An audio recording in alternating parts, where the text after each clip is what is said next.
அனைவருக்கும் வணக்கம். நல்லம்பாக்கத்தில் அமைந்துள்ள திருநல்லமங்கை ஈஸ்வரி சமேத சொர்ணலிங்கேஸ்வரர் ஆலயத்துல இப்போ முருகப்பெருமானையும் வள்ளி தெய்வானையோட பிரதிஷ்டை செய்யறதுக்கான வேலைகள் எல்லாம் நடந்துகிட்டு இருக்குங்க. சிலை வாங்குவதற்காக உங்களால முடிந்த தொகையை நீங்க கொடுத்து உதவினீங்கன்னா ரொம்ப பெரிய ஒரு கைங்கரியமா இருக்கும். அனைவருக்கும் என் இனிய வணக்கம். பக்தி ஒளி சேனல் நேயர் அனைவர்களுக்கும் என் இனிய வணக்கத்தை தெரிவித்துக் கொள்கிறேன். இன்று உங்களுக்கான ஒரு தகவல் என்னவென்றால், வைகாசி விசாகம் 22/5/2024 இன்று வைகாசி விசாகம். இந்த வைகாசி விசாகம் அப்படின்றது முருகனுடைய பிறந்த நட்சத்திரமாகவும் முருகனுக்கே சிறந்த நட்சத்திரமாகவும் நாம இந்த நட்சத்திரத்தை தேர்ந்தெடுத்திருக்கிறோம். இந்த வைகாசி அப்படின்னாலே பாத்தீங்கன்னா முருகனுக்கு உகந்த நாள். எல்லா முருகன் கோவில்லையும் எல்லா விதமான பூஜைகளும் அதே மாதிரி எப்படி எல்லாம் பூஜை பண்ணா விசாகத்திற்கு உண்டான பலாபலன் அப்படின்றது கிடைக்கும் அப்படின்றத முழுமையா இப்ப நம்ம பார்க்க போறோம். வைகாசி விசாகத்தன்று நம்ம அனைவரும் காலையில எழுந்து எண்ணெய் தேய்ச்சி குளிச்சுட்டு முருகப்பெருமானுடைய படம் வீட்டுல வச்சு இருந்தீங்க அப்படின்னா அது தனி முருகனா இருக்கணும், தம்பதி முருகனா இருக்கக்கூடாது. தனி முருகன் படத்திற்கு அழகா தொடச்சிட்டு அதுக்கு மாலை, அதுக்கப்புறம் பூவுன்னா பூ போடலாம், அப்புறம் பொட்டு அழகா வச்சுட்டு அதுக்கு கீழே பாத்தீங்கன்னா 6 தீபம், வைகாசி விசாகத்து அன்னைக்கு 6 தீபம் ஏற்றி அதற்கு தேங்காய், பழம், பூ, வெத்தலை பாக்கு எல்லாம் வைத்து, வாழைப்பழம் வைத்து, அதே போல் ஊதுபத்தி ஏற்றி முருகனுடைய அஷ்டோத்திரம் 108 ஸ்கந்தாய நமக, ஸ்கந்த பூர்வச்சாய நமக, ஸ்கந்தாத்மனி நமக இப்படின்னு அஷ்டோத்திரங்கள் இருக்கும். அந்த அஷ்டோத்திரத்தை 108 சொல்லுங்க. 108 சொன்ன உடனே முருகனை நல்லா மனசார நினைச்சு, ஐயா எங்களுக்கு நல்ல விதமான வாழ்க்கை கொடு, நல்ல விதமான வசதியை கொடு அப்படின்னு சொல்லிட்டு வேண்டிக்கிட்டு வீட்டுல பால் அன்னம் நைவேத்தியம் உங்களுடைய மனைவிய சுட சுட காய்ச்சி அந்த முருகப்பெருமானுக்கு சக்கரை போட்டு நைவேத்தியம் பண்ணுங்க. இது வீட்டுல நீங்க பூஜை பண்ணும்போது உங்களுக்கு சிறப்பான ஒரு அம்சமா இருக்கும். அதே மாதிரி கணவன் மனைவி இருவருமே அன்னைக்கு வைகாசி விசாகத்தன்னைக்கு தனி முருகன் கோவில் எங்க இருக்கு அப்படின்றத பார்த்து அந்த முருகனுக்கு நீங்க என்ன பண்ணணும் அப்படின்னு சொன்னாக்கா, நீங்க அங்கேயும் போயிட்டு தேங்காய், பழம், பூ, வெத்தலை பாக்கு வச்சு அர்ச்சனை பண்ணிட்டு உங்களுடைய வயசுக்கு தகுந்த விளக்கு, உங்களுடைய குழந்தைகளாக இருந்தாலும் சரி, அது நீங்களாக இருந்தாலும் சரி, உங்களுடைய வயசுக்கு தகுந்த விளக்கேற்றி அந்த முருகப்பெருமான்கிட்ட வழிபட்டு வந்தீங்க அப்படின்னா உங்களோட வாழ்க்கை அப்படின்றது சிறப்பாகும். அதே போல முருகன் கோவில்ல என்ன பண்ணணும் அப்படின்னு பாத்தீங்கன்னா, உங்களுக்கு வசதிகள் அப்படின்னு இருந்ததுன்னா முருகப்பெருமானுக்கு சர்வாபிஷேகமான பால், தயிர், தேன், பன்னீர் இந்த மாதிரி ஒரு 11 அபிஷேகம் முருகப்பெருமானுக்கு செஞ்சு அவருக்கு வஸ்திரம் சாத்தி அவருக்கு பொங்கல் வைத்து தேங்காய், பழம், பூ, வெத்தலை பாக்கு வைத்து அர்ச்சனைகள்லாம் செஞ்சு அவரை வழிபடும் போது மிகவும் சிறப்பாகும்.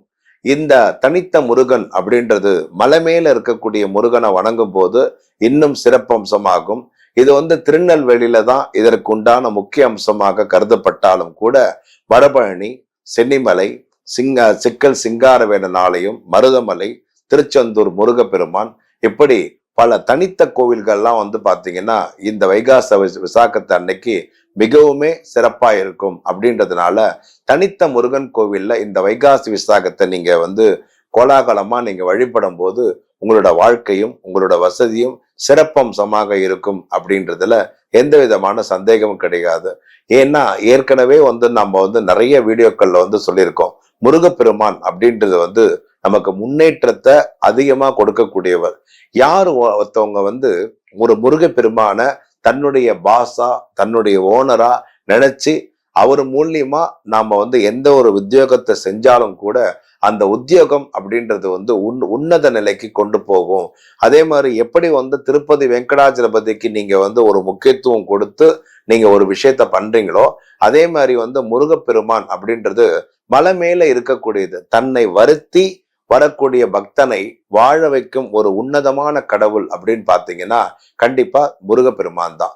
அப்போ தரையில இருக்கிற முருகனுக்கும் மலை மேல இருக்கக்கூடிய முருகனுக்கும் என்ன ஒரு வித்தியாசம் அப்படின்னாக்கா, தன்னை வருத்தி வரும் பக்தர்களுக்காக வாழ வைக்கக்கூடிய ஒரு கடவுளாக எப்பவுமே முருகப்பெருமான் இருக்கிறதுனால அவரை தினம்தோறும் வழிபடுவதும் அவர்கிட்ட நம்மளுடைய வரவு செலவு கணக்கை வந்து அவர்கிட்ட வந்து சொல்றதும், நான் இன்னைக்கு வந்து இவ்வளவு சம்பாதிச்சேன், இவ்வளவு செலவு பண்ணேன் அப்படின்றத தினம்தோறும் அவர்கிட்ட நாம வந்து சொல்லி வழிபடுறதும் மிகவும் சிறப்பு. அப்படின்றதுனால எல்லா நட்சத்திரமும் உகந்த நட்சத்திரம் தான். ஆனால் இந்த வைகாசி விசாகம் என்பது வந்து மிகவும் சிறப்பானது. விசாக நட்சத்திரம் அப்படின்றது வந்து ஒரு குருவனுடைய நட்சத்திரமாக அமைப்பெற்றதால் திருச்செந்தூர் முருகப்பெருமானுக்கு நாளைக்கு செல்வது அப்படின்றது, அதாவது 22/5/2024 அன்று ஸ்பெசிபிக்கா நீங்க வந்து திருச்செந்தூர் முருகப்பெருமானை நீங்க போய் சந்திக்கும் போதும், அங்க ஒரு நாள் முன்னதாகவே தங்கும் போதும் உங்களுக்கு வந்து பாத்தீங்கன்னா உங்களோட வீட்டுல இருக்கக்கூடிய அனைத்து விதமான எந்த விதமான பிரச்சனைகளாக இருந்தாலும் தீர்த்து, உங்களோட உத்தியோக பிரச்சனையா, குடும்ப பிரச்சனையா, குழந்தைகள் பிரச்சனை, எந்த விதமான பிரச்சனையாக இருந்தாலும் அது கண்டிப்பாக நிறைவேறும் அப்படின்றத சொல்லலாம். ஏன் திருச்செந்தூர் முருகப்பெருமான ஸ்பெசிபிக்கா நம்ம சொல்றோம் அப்படின்னா, அதுதான் குருஸ்தலம் அப்படின்றதுனால அந்த முருகப்பெருமான நீங்க வணங்குறதுனால உங்களோட வாழ்க்கை என்பது வந்து சிறப்பாகும். 22ஆம் தேதிக்கு முன்னதாகவே 21ஆம் தேதி அன்னைக்கு நைட்டு அங்கேயே தங்கி முருகப்பெருமானுக்கு முன்னதாகவே நீங்க அர்ச்சனைகள் செய்து, முன்னதாகவே அபிஷேகங்கள் பண்ண முடிஞ்சா பண்ணிட்டு அவரை நீங்க சிறப்பா வழிபடும் போது கண்டிப்பா வந்து நல்லா இருக்கும். மறுநாள் விசாகத்தன்று என்ன பண்ணணும் அப்படின்னா 108 சுத்து அந்த முருகப்பெருமானை சுத்திட்டு வரும்போது உங்களோட வாழ்க்கையில வந்து மிகப்பெரிய ஒரு உன்னத நிலையை நீங்க அடையலாம். வைகாசி விசாகம் அன்று 21/5/2024 அன்று திருச்செந்தூர் முருகப்பெருமானுக்கு நீங்க அன்னைக்கே வந்து போங்க. போயிட்டு நீங்க என்ன பண்ணணும் அப்படின்னு சொன்னாக்கா, முதல் நாள் நீங்க வந்திருக்கீங்க அப்படின்றதுக்காக அங்க உங்களோட ரிசீவ்டு அதுக்காக ஒரே ஒரு தேங்காய், வாழைப்பழம் வைத்து, வெற்றிலை பாக்கெல்லாம் வைத்து அர்ச்சனை பண்ணிடுங்க. அன்னைக்கு நைட்டு முடிஞ்சா சன்னதியிலேயே தங்குங்க. அப்படி இல்லை அப்படின்னா பக்கத்துல வந்து எங்கேயாவது இருந்தா கூட தங்கிக்கலாம். மறுநாள் காலம்பரை விசாகத்துக்கு அன்னைக்கு காலம்பரை உங்களுக்கு வந்து என்ன பண்ணணும், முதல்ல நாளை கிணறுல வந்து குளிச்சுட்டு, அதுக்கப்புறமா பாத்தீங்க அப்படின்னா வந்து கடல்ல வந்து குளிச்சுட்டு, அதுக்கப்புறம் உங்களால வந்து நல்ல தண்ணியில குடிக்க முடிஞ்சதுன்னா குளிச்சுட்டு, அதுக்கப்புறம் என்ன பண்ணும், 6 தேங்காய், 6 2 12 வாழைப்பழம், 12 வெற்றிலை, 12 பாக்கு வைத்து முருகப்பெருமானுக்கு 6 முகத்திற்கும் 6 அர்ச்சனைகள் அப்படின்றத பண்ணிடுங்க. பண்ணி முடிச்சிட்ட பிறகு 108 விளக்கு ஏத்தணும். வைகாசி விசாகத்தன்னைக்கு தம்பதியினரா எல்லாருமே போய் 108 விளக்கு அந்த முருகப்பெருமானுக்கு 108 விளக்கு ஏற்றிட்டு, அதுக்கப்புறம் 108 சுத்து அந்த முருகப்பெருமான சுத்தி வரணும். வரும்போது செல்போனை பேசிக்கிட்டே வர்றதோ இல்ல தேவையில்லாத எதுவுமே பேசிக்கிட்டு வர்றதோ இருக்காம, உங்களுடைய வாழ்க்கையினுடைய புரிதல், உங்களுடைய கஷ்டங்கள், உங்களுடைய பிரச்சனைகள் எதுவாக இருந்தாலும் அதை மனதார ஒரு நிலையா கணவன், மனைவி, குழந்தைகள் எல்லாருமே ஒரு நிலையா நீங்க வந்து சுத்தி, அதுக்கப்புறமா வந்து வெளியில வந்துட்ட பிறகு 3 தேங்காய் வாங்குங்க. அந்த 3 தேங்காயை வாங்கி என்ன பண்ணணும் அப்படின்னா, 3 இடத்துல வந்து உங்களுடைய பிரச்சனைகள் என்னவோ அந்த 3 தேங்காயும் 3 இடத்துல வந்துட்டு உடைக்கணும். அது ஒரே இடத்துல ஒரு தேங்காய் உடைக்காம 3 இடத்துல வந்துட்டு உடைங்க. இது ஒண்ணு. அதுக்கப்புறம் 12 வெத்தலை, அந்த 12 வெத்தலையை வந்து பெரிய பெரிய வெத்தலையா வாங்கி உங்களுடைய பேரை வந்து எழுதி, உங்களோட பிரச்சனையும் அதுல வந்து எழுதி, அது எதுக்குள்ள அந்த பிரச்சனை தீரணும் அப்படின்ற அந்த மாதம், இந்த நாள் அப்படின்றது அதையும் எழுதி என்ன பண்ணணும், முருகப்பெருமானை நினைச்சு அப்படியே வந்து அந்த கொடிமரத்தாண்ட நின்று கையில வச்சுக்கிட்டு வேண்டிக்கிட்டு, அதுக்கப்புறமா கடல் பக்கம் போங்க. கடல்ல வந்து ஒரு அலையா வரும். அந்த ஒரு அலைக்குமே இந்த வெற்றிலைய ஒரு வெற்றிலையா நீங்க வந்து விடணும். அத மாதிரி 12 வெத்தலையும் விட்டுட்டு, அதுக்கப்புறமா கடல் மாதா கிட்ட வந்து நல்லா நமஸ்காரம் பண்ணிட்டு, அதுக்கப்புறமா நீங்க இந்த உங்களுடைய வீட்டுக்கு கிளம்பலாம். இந்த மாதிரி நீங்க வந்து பண்ணும்போது கண்டிப்பா உங்களோட வாழ்க்கை என்பது உன்னத நிலைக்கு அடையும். எப்பவுமே ஒண்ணு தெரிஞ்சுக்குங்க, எந்த கோயிலுக்கு போனாலும் உங்களோட வயசுக்கு விளக்கேத்துறதும், அதே மாதிரி 108 விளக்கேத்துறதும் 108 பிரதட்சணம் பண்றதும் நல்லது அப்படின்றது சொல்லுங்க.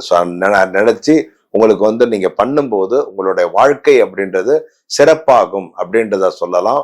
இந்த வைகாசி விசாகத்தை அன்னைக்கு திருச்செந்தூர் முருகனை பாருங்க.